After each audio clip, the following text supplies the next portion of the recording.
महाराष्ट्रातील सोयाबीन शेतकऱ्यांच्या प्रश्नांवर केंद्र सरकारने तातडीने हस्तक्षेप करण्याची मागणी करत सोलापूरच्या खासदार प्रणिती शिंदे यांच्यासह महाराष्ट्रातील खासदारांनी संसद भवन परिसरात निदर्शने करून विरोध केला। यावेळी बोलताना खासदार प्रणिती शिंदे म्हणाल्या, सोयाबीनचा सध्या बाजारभाव प्रति क्विंटल 4300 या किमान आधारभूत किमतीपेक्षा खाली गेला आहे, ज्यामुळे शेतकरी उत्पादन खर्च वसूल करू शकत नाहीत। ऊस खरेदीला उशीर आणि तातडीने मदत उपाययोजनांचा अभाव यामुळे संकट आणखी वाढले आहे। ऊस क्षेत्रातील समस्यांमुळे आधीच वाढलेल्या ग्रामीण भागातील संकटात आणखी भर पडली आहे। सोयाबीनच्या घसरत्या किमतींमुळे शेतकरी गंभीर आर्थिक संकटात सापडत आहेत असे म्हणत केंद्र सरकारच्या निष्क्रियतेवर टीका केली। वारंवार आवाहन करूनही सरकार शेतकऱ्यांच्या प्रश्नांकडे दुर्लक्ष करत आहे। सरकार योग्य भाव आणि वेळेवर खरेदी सुनिश्चित करण्यात अपयशी ठरल्याने शेतकऱ्यांना गंभीर आर्थिक अडचणीत आणले आहे। शेतकऱ्यांचे जीवनमान सुरक्षित करण्यासाठी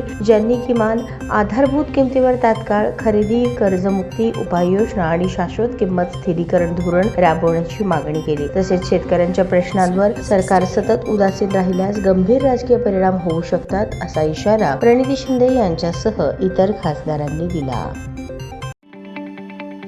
ताज्या बातम्या पाहण्यासाठी प्राईम महाराष्ट्र न्यूज चॅनलला सबस्क्राईब करा।